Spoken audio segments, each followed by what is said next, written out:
ZPTP election ಆಗುತ್ತಾ sir? ಅದು ನೋಡಬೇಕದು ಕೋರ್ಟಲ್ಲಿದೆ. ಅದು ಓಕೆ, ಕೋರ್ಟಲ್ಲಿ ಆದೇಶ ಆದರೆ ಮಾಡಿ. BBMP ಅದು 5 ವಿಂಗಡೆ ಮಾಡಿದಾರಲ್ಲ, ಕರೆಕ್ಟ್ 5 ಭಾಗ ಮಾಡಿದ್ದಾರೆ. ಓಕೆ, ಅದೇನಾದ್ರು ಅದು ಕ್ಲಿಯರ್ ಆದರೆ ಅದು ಚುನಾವಣೆ ಆಗುತ್ತೆ. ಓಕೆ. BJP JDS ಅವ್ರು ಅಂತಾರೆ ನಾವಿಬ್ರು ಒಟ್ಟಾಗಿ ಸಾಕ್ತೀವಿ, 150 ಸೀಟ್ ಬರ್ತೀವಿ ಅಂತ. ನಿಮಗೆ ಏನು ಅನ್ಸುತ್ತೆ ಸರ್? ನೋಡಿ, ಯಾವತ್ತೂ ಸಹ BJP JDSನವರು ನಿಮ್ಗೆ ಗೊತ್ತಿದೆ. ಇದೇ ಯಡಿಯೂರಪ್ಪನವರು ನನಗೆ ಮೋಸ ಮಾಡಿದ ಇದೇ ಕುಮಾರಸ್ವಾಮಿ ದೇವೇಗೌಡರನ್ನ ನಾನು ಸತ್ರು ನಂಬಲ್ಲ ಅಂತ ಹೇಳ್ಕೊಂಡು ಚುನಾವಣೆ ಹೋದರು ಅಲ್ವಾ. ನನಗೆ ಚೂರಿ ಹಾಕಿದ್ರು, ಅಪ್ಪ ಮಕ್ಕಳೆಲ್ಲ ಸೇರ್ಕೊಂಡು ಹೋದರು. ಅದಾದ ನಂತರ ಅವರೆಲ್ಲೂ ಸೇರ್ಕೊಂಡಿರಲಿಲ್ಲ. ಈಗ ಮತ್ತೆ ಅದೇನೋ ಮೊನ್ನೆ ಕೇಂದ್ರಕ್ಕೆ ಇದು ಬೇಕಾಗಿತ್ತು, ಸಪೋರ್ಟ್ ಬೇಕಾಗಿತ್ತು, ಇವ್ರನ್ನೆಲ್ಲ ಕರ್ಕೊಂಡ್ರು. ಒಂದು 2 ಸೀಟ್ ಬಂದ್ಬಿಡ್ತಲ್ಲ ಅಂತ ಹೇಳಿ ಇವ್ರನ್ನ ತಗೊಂಡಿದ್ದಾರೆ. ಅಲ್ಲಿ ಮಂತ್ರಿ ಮಾಡಿ ಕೂರಿಸ್ಕೊಂಡಿದ್ದಾರೆ. ಸದ್ಯಕ್ಕಿದ್ದಾರೆ. ಈಗ ಕುಮಾರಸ್ವಾಮಿ ಅವರಿಗೂ ಅದೇ ಬೇಕಾಗಿತ್ತು. ಈಗ ಸದ್ಯಕ್ಕೆ ಅವ್ರಿಗೆ ಮಂತ್ರಿ ಆಗಬೇಕಾಗಿತ್ತು, ಅಧಿಕಾರ ಬೇಕಾಗಿತ್ತು, ಅದಕ್ಕಾಗಿ ಅಲ್ಲಿ ಕೂತ್ಕೊಂಡಿದ್ದಾರೆ. ಹೌದಾ? ಇದು ಉಳಿಯೋದು ನನಗೇನು ಗ್ಯಾರಂಟಿ ಇಲ್ಲ. ಅದು ಯಾವ ಕಳ್ಚೋಗುತ್ತೋ ಗೊತ್ತಿಲ್ಲ. ಓಕೆ, ನಿಮ್ಮದೇ ಜಿಲ್ಲೆಯವರು ಆಗಿರೋದ್ರಿಂದ ಕೇಳ್ತಾ ಇರೋದು. ಇದೇ ಈಶ್ವರಪ್ಪನವ್ರು ವಿಜಯೇಂದ್ರ ವಿರುದ್ಧ ಬಚ್ಚ ಅಂದಿದ್ರು. ಅವ್ರ ಮಗ ಕಾಂತೇಶಿಗೆ ಟಿಕೆಟ್ ಕೊಡಲಿಲ್ಲ, ಲೋಕಸಭೆ ಚುನಾವಣೆ ಸಂದರ್ಭದಲ್ಲಿ ಕೊಡಲಿಲ್ಲ ಅಂತ. ಈಗ ನೋಡ್ರಿ, ಅವ್ರ ಮನೆ ಮದುವೆಯಲ್ಲಿ ಇವ್ರ ಹೆಗ್ಲ ಮೇಲೆ ಅವ್ರ ಕೈ ಹಾಕೋದೇನು ಕಾರ್ಯಕ್ರಮಗಳಲ್ಲಿ ಒಟ್ಟಾಕೊಂಡು ಏನು ಜನರನ್ನು ಮಂಕ್ ಮಾಡಕ್ಕೆ ಹೊರಟಿದ್ದಾರೆ ನೋಡಿ. ಒಂದು ಇದೇ ಹೇಳಿದ್ನಲ್ಲ, ಈಶ್ವರಪ್ಪ ಭಾಳ ಹಿಂದುತ್ವ, ನಾನು ಹಿಂದುತ್ವವಾದಿ, ನಾನು ಭಾರಿ ಇವನು ಅಂತ ಕೊಚ್ಚಿಕೊಡ್ತಾ ಹೋಗ್ತಾನೆ. ಹಿಂದುತ್ವವಾದಿಯವ್ರನ್ನೇ ಇವತ್ತು BJP ತೆಗಿತಾ ಬಂದಿದ್ದು. ಹೌದು. ಯಾವ ಹಿಂದುತ್ವ ಅಂತ ಹೇಳ್ಕೊಂಡು ಹೋರಾಟ ಮಾಡಿದ ಅನಂತಕುಮಾರ್ ಹೆಗಡೆನೇ ತೆಗೆದು ಹಾಕಿದ್ರು. ನಿಜ. ಯಾವ ಹಿಂದುತ್ವ ಅಂತ ಹೋರಾಟ ಮಾಡಿ ಭಾರಿ ಬಿಂಬಿಸ್ಕೊಂಡು ಈ ಈಶ್ವರಪ್ಪ ಕೂಗಾಡಿ ಬಾಯಿ ಹರ್ಕೊಂತಿದ್ದ, ಅವನ್ನೇ ಹೊರಗಿಟ್ರು. ಯಾವ ಹಿಂದುತ್ವ ನಾನು ಅಂದ್ರೆ ಹಿಂದುತ್ವ ಅಂತ ಹೇಳಿ ಯತ್ನಾಳ್ನೇ ತೆಗೆದು ಮೂಲೆ ಹಾಕಿದ್ರು ಅಲ್ವಾ. ಈ ಒಂದು ಈಶ್ವರಪ್ಪನ ಏನು ನಡೀತೆ ಸರ್?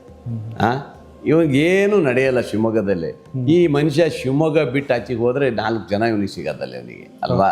ಅಂಥದ್ರಲ್ಲಿ ಇನ್ನು ಎಂತ ಮಾಡ್ತಾರೆ?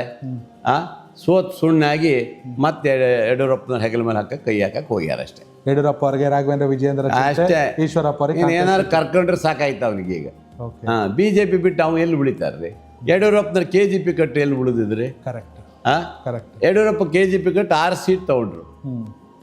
KGP ಕಟ್ಟಿ ಬರೀ 6 ಸೀಟ್ ತಗೊಂಡ್ರು ರಾಜ್ಯದಲ್ಲಿ.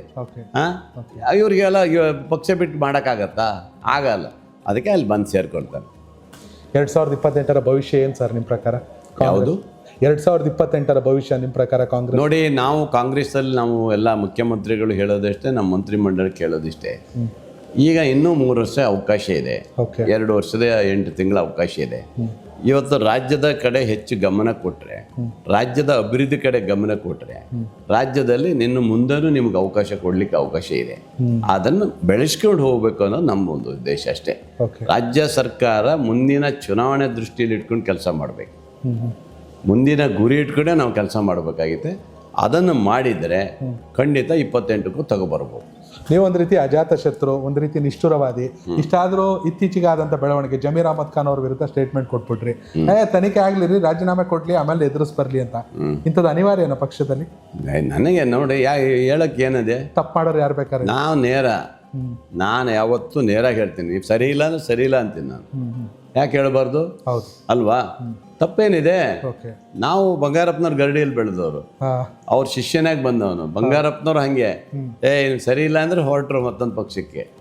ಹಂಗೆ ನಾವು ಹಂಗೆ ಅಂತಲ್ಲ, ಇದಕ್ಕೆ ಒತ್ತು ಗಟ್ಟಿಯಾಗಿ ನಿಲ್ಬೇಕಂತಲ್ಲ. ನಾವು ನೇರ ಹೇಳುವಂತ ಗೋಪಾಲಕೃಷ್ಣ ಬೇಳೂರು.